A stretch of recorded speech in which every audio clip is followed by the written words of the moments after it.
Oke, dari Yuda IMD. Pak Guru, kenapa sih laki-laki tidak bercerita? Itu mah orang-orang zaman sekarang aja yang mengatakan seperti itu. Tetapi istilah pria tidak bercerita itu sebenarnya adalah karena kapasitas otak laki-laki yang memang tidak terlalu berbicara banyak terkait dengan urusan perasaan dan dirinya sendiri. Jadi laki-laki itu biasanya berbicara hanya 7.000-an kata per hari, sedangkan perempuan sekitar 3 kali lipat dari itu. Tetapi itu juga tergantung konteksnya. Kalau misalkan laki-laki dikasih kesempatan untuk berbicara pada tema yang dia sukai, biasanya menyangkut masalah-masalah publik gitu ya. Misalkan terkait dengan konspirasi, terkait dengan pemerintahan, terkait dengan politik dan sebagainya, maka laki-laki lebih mungkin untuk bersuara banyak, bercerita banyak. Sedangkan kalau perempuan terkait dengan masalah-masalah politik, masalah-masalah publik dan sebagainya itu tidak banyak berbicara. Nah, karena latar otaknya yang seperti itulah, maka laki-laki ketika berdebat dengan perempuan biasanya kalah. Kalau misalkan laki-laki ngobrol tentang dirinya sendiri, mencurahkan isi hatinya sendiri, itu biasanya tidak lancar dan memang sangat sedikit. Makanya laki-laki jarang curhat, laki-laki jarang bicara, laki-laki jarang bercerita. Gitu. Pak Guru, mengapa penerapan sistem pendidikan yang berhasil di Finlandia tidak serta-merta berhasil di Indonesia? Dan bagaimana pendapat Pak Guru Gembul tentang kurikulum baru 2025 tentang deep learning? Kurikulum Finlandia itu muncul dari masalah yang dihadapi di Finlandia. Masalah yang dihadapi di Finlandia itu sangat berbeda dengan masalah yang dihadapi oleh bangsa Indonesia. Sehingga kalau misalkan kita menerapkan apa yang terjadi di Finlandia secara penuh, maka tentu saja itu tidak akan relevan. Contohnya beginilah, Finlandia itu adalah masyarakat monokultural. Penduduknya sedikit, nggak sampai 10 juta kalau nggak salah. Dari jumlah yang sangat sedikit itu pun terdiri dari satu suku, bahasanya sama, latarnya sama, agamanya sama, dan lain sebagainya. Sehingga ketika mereka misalkan mau membangun sistem pendidikan, maka mereka tidak harus memulai dengan bagaimana caranya bertoleransi, mereka tidak berpikir tentang bagaimana caranya misalkan untuk membangun kebersamaan dan sebagainya. Karena latar historis dan latar budaya mereka sudah sama. Sedangkan kalau misalkan di Indonesia, ada kesulitan yang harus dihadapi dulu, karena masyarakat Indonesia begitu besarnya, begitu luasnya, begitu beragamnya, maka hal pertama yang harus disinkronkan itu adalah sampai sebatas apa kita bisa bertoleransi, sampai sebatas apa kita bisa saling mengerti dan sebagainya. Itu hanya satu contoh di antara sekian banyak contoh, tapi intinya adalah bahwa apa yang terjadi di Finlandia itu tidak mungkin bisa diterapkan di Indonesia karena latar dari Finlandia itu berbeda dengan latar di Indonesia. Begitu. Sedangkan terkait dengan kurikulum DeepMind yang ya memang sudah dicanangkan oleh Pak Menteri, kita lihat saja ke depannya, karena Pak Menteri sampai detik ini ketika video ini dibuat pun belum sampai selesai, belum sampai final, belum sampai apa-apa. Ini baru gagasan-gagasan awalnya saja yang sedang dibentuk dan sedang dibangun. Kita tunggu saja nanti. Pertanyaan berikutnya.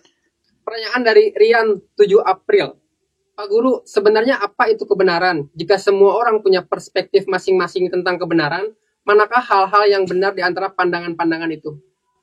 Ya, kebenaran itu di Indonesia sebenarnya ada keterbatasan kata untuk kebenaran. Jadi misalkan saya nyimpen handphone di sini, benar atau tidak? Benar. Apakah handphone ini seharusnya ada di sini? Tidak, karena handphone ini seharusnya dicas. Nah, misalkan seperti itu.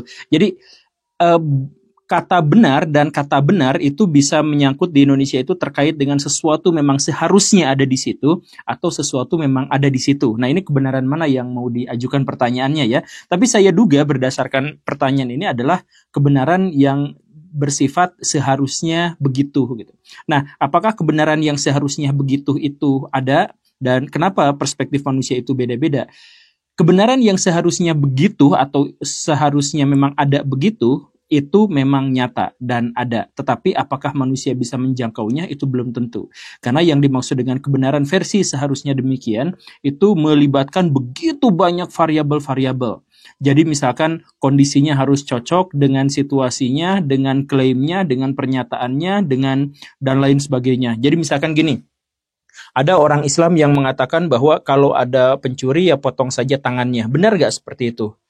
Benar, pada zamannya, pada kondisi tertentu, pada situasi tertentu, pada orang dengan tingkat kriminal tertentu, pada sebuah masyarakat tertentu, dan variabel-variabel yang banyaknya tertentu itu, makanya bisa menjadi sebuah kebenaran gitu. Makanya hukum tidak boleh tekstual. Hukum itu ada garis-garisnya, kemudian diserahkan kepada hakim, di mana hakim itulah yang menentukan sesuai dengan kondisi, sesuai dengan kodrat, sesuai dengan fitrah dari satu peristiwa.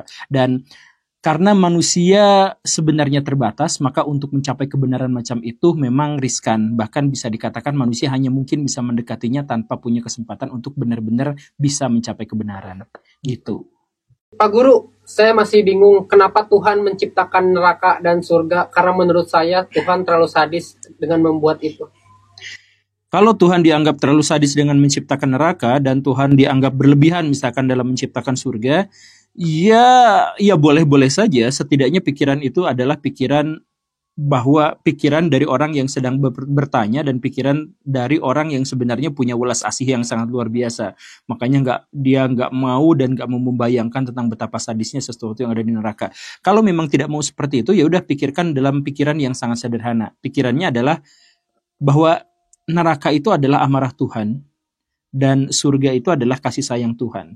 Sekarang Baraya bayangkan situasinya seperti ini. Saya sebagai manusia suka marah. Marahnya gimana? Marahnya ngebetem atau banting piring misalkan. Nah, karena saya sebagai manusia dan kemudian kemarahannya itu diwujudkan dalam banting piring itu, maka impact-nya, damage-nya gak gede-gede amat gitu. Gak sampai bikin Pak RT meninggal gitu. Gak bikin sampai Pak Haji pesawatnya mundur lagi gitu ke Indonesia, enggak.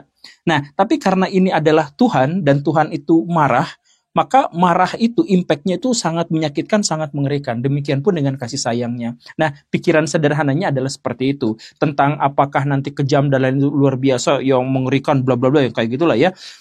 Ya, saya emang nggak berani jawab karena belum pernah kejadian seperti itu. Cuman kalau misalkan mau mengkomparasikan antara diri sendiri dengan Tuhan, karena memang Tuhan bisa aja dikomparasikan dengan diri sendiri dalam beberapa naskah gitu ya, dalam beberapa teks.